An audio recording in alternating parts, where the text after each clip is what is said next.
Every morning, the countdown begins for the markets with meticulous research and analysis designed to help you capitalize on the trading day. Beaming live from the CNBC TV18 Motilal Oswal studio.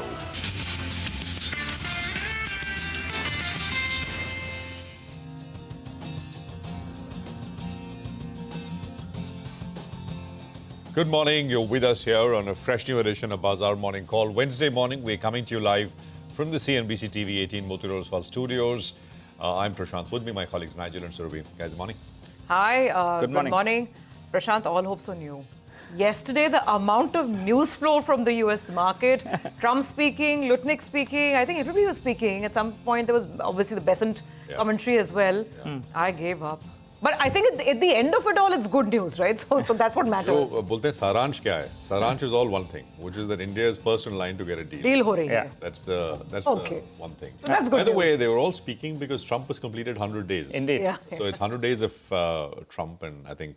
And lowest ratings ever, I think, Only of a 100 US days president. and a few more years to go. So, get used to that roller coaster ride. And, overnight, besides all the talk on trade and the tariffs, he also said that maybe he knows a thing or two more than Powell on interest rates. So not stopping short of any kind of action. Yeah, there was this as well. Yeah, Knows more than the Fed chief. Indeed. Nice. On interest rates.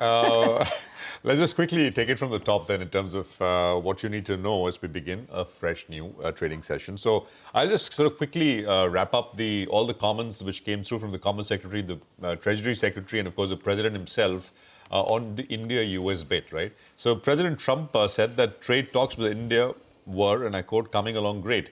So that's coming in from the President himself. Then you had the US Treasury Secretary who said that US and India are close to a deal. He basically said this, that is Scott Bessent, he said this because tariffs in India were so high, I mean, they're so stark, and non-tariff barriers, which are much harder to deal with, they are low. So in that sense, I mean, India is kind of a deal is pretty close. Now, Commerce Secretary Lutnick essentially said that have reached, and this was interesting, he said, have reached a trade deal with an unnamed country. And he said that, and the quote was, I have a deal done, but I need to wait for the Prime Minister and the Parliament to give its approval, which I expect shortly. These are comments which I think the market read very clearly to mean that this is essentially coming through for India. This is the Commerce Secretary, not the Treasury Secretary, who made these comments. But let's sort of rewind the clock back a little bit more and look at what the US markets did. So equity indices up for the sixth trading session. The S&P up about 0.6, the Nasdaq up about 0.5%. The 10-year was down about 4 basis points, 4.17. That yield, that is. Oil prices, another 3% cut, by the way. This is $64 on oil. And more, I mean, what's the reason behind these drop in oil prices? You've got to sort of, it depends on who you ask. The most kind of widely talked about explanation is the fact that maybe the US has kind of left the talks with China on the side. And they're sort of working with 15 to 17 other countries to arrive at trade deals. But the point is, for global demand, what matters, of course, is a US-China deal which is nowhere in sight. So oil taking a bit of a sort of, move lower. There was some data as well. Trump, of course, signed an executive order easing the impact of his auto tariffs. Actually, there were two orders which came through with regards to auto, but there is some easing which has been done. So essentially to avoid stacking of tariffs on steel and aluminum on top of each other.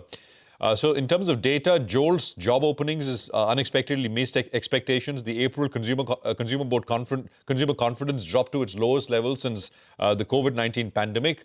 And all of this will have an impact when we get, the GDP numbers, which is later today. So tonight, you'll get the ADP the private employment figure, the first quarter GDP and consumption data, PCE, etc. as well. So all important.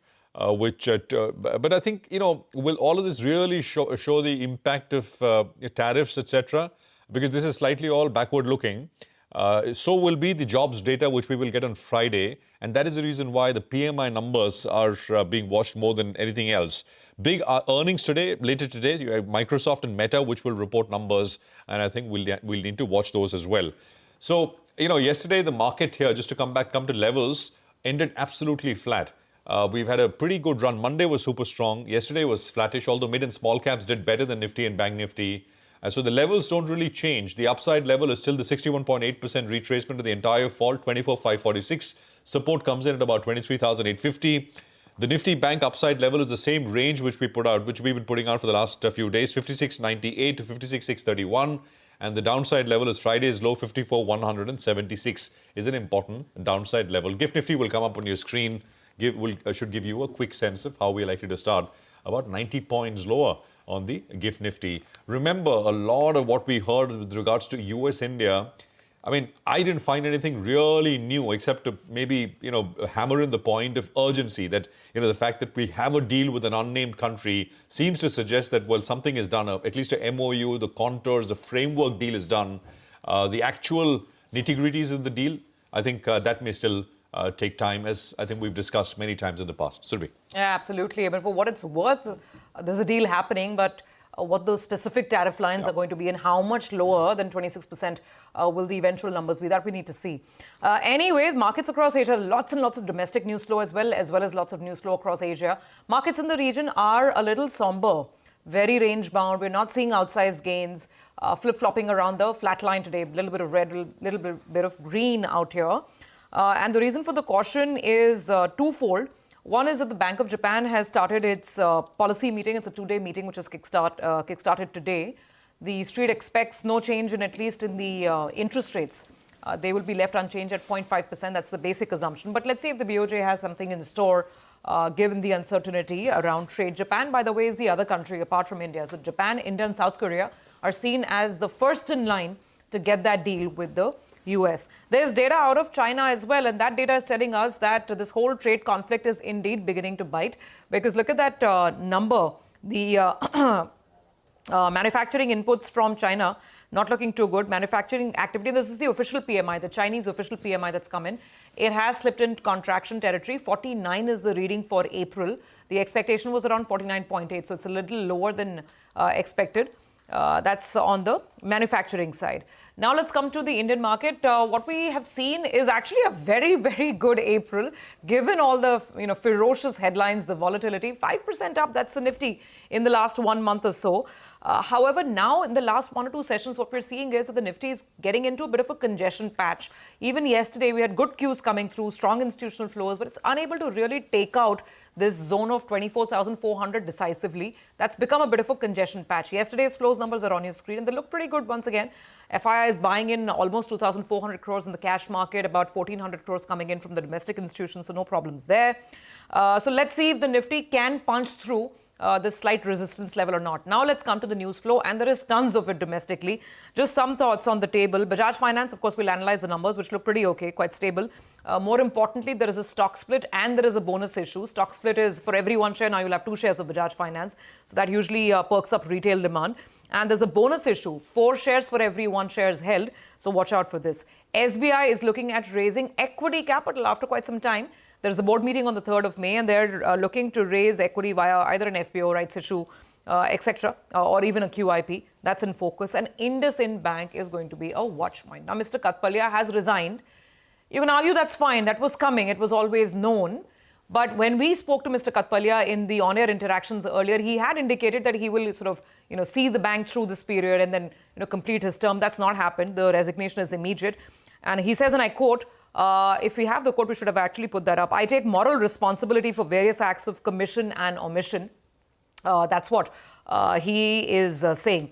The bank has now sought the RBI's nod to form a committee which will carry on the responsibilities and the duties of the MD and CEO in the interim. So there is a leadership void suddenly at IndusInd Bank. Let's see how the stock reacts to that. And last but not the least, also watching the geopolitical situation. Yesterday, there was a very high-level meeting with the Prime Minister. The Defense Minister was there, NSA, the Chief of Defense Staff, and all the Chief of all the Army staffs. They were all there. And the Prime Minister has said that the armed forces have complete freedom now to decide on the mode, on the targets, and the timing of the response. So this uncertainty continues to loom as well. So lots of cues to digest this morning. Nigel. Well, that's right. And add to this cues, that's Akshay Tritiya as well today. So happy Akshay Tritiya to all those gold watchers as well. Well, let's focus on the top cues for the day. Well, the top one is going to be about India and the United States. There's a possible deal in the offing. We'll have to keep an eye out on that. Besides that, all eyes on the border as well. And the street is waiting by. There has to be some action on the border.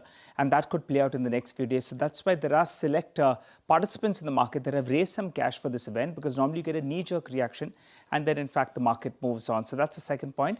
And the third point is today is Nifty weekly expiry. So those are the top factors that we're tracking for the day itself.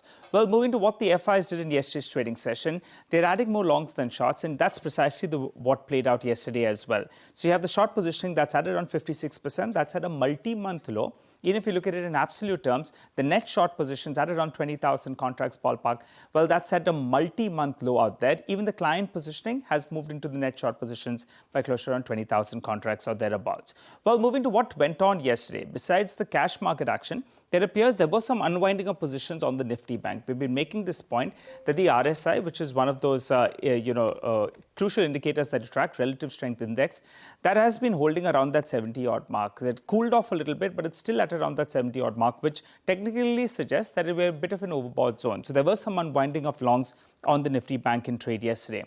The options data should come up, and it's going to be important because today is the weekly expiry. So 24,400 call, 24,500 call, both of them were fairly active in yesterday's trading session.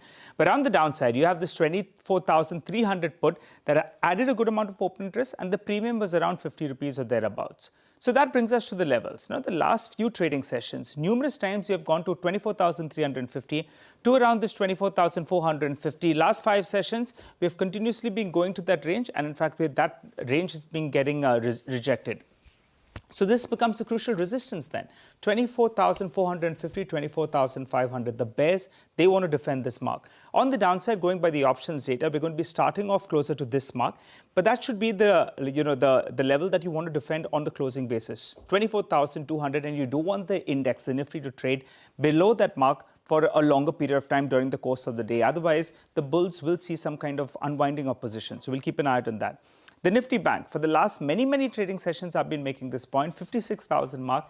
That's a crucial mark. That's a crucial resistance zone.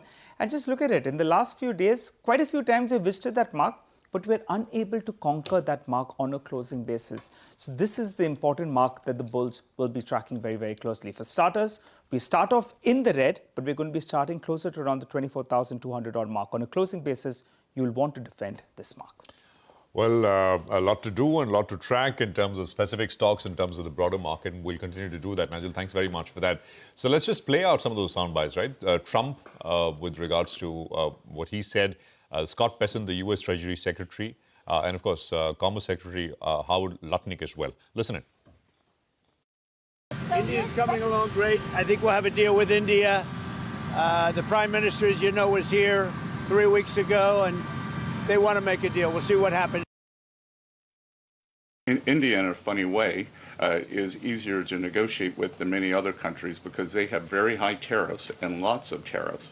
So it's much easier to confront the direct tariffs when, as we go through these unfair trade deals that have been put in over decades, that the non-tariff trade barriers can be much more insidious and also harder to detect. So a country like India, which has the posted and ready tariffs, it's much easier to negotiate with them. So I think the India negotiations are moving well. Every country in the world, just like Donald Trump has said, who wants to do a deal with us. Now, here's the point. I have a deal. Done. But I need to wait for their prime minister and their parliament to give its approval. And then there are country after country where we're just working through the details. But you have to remember, they have prime ministers, they have parliament, they have to work through their process. But all of these are going to be coming. And what they're going to be is they're going to be incredibly smart, incredibly thoughtful. They're going to unleash the ability for us to export to them to grow. And they are going to also protect our industry so we can grow. And I think our GDP is going to pop from there. Well, a deal is coming, and pretty as clear as it can get. But of course, Lutnick did not name the country in question.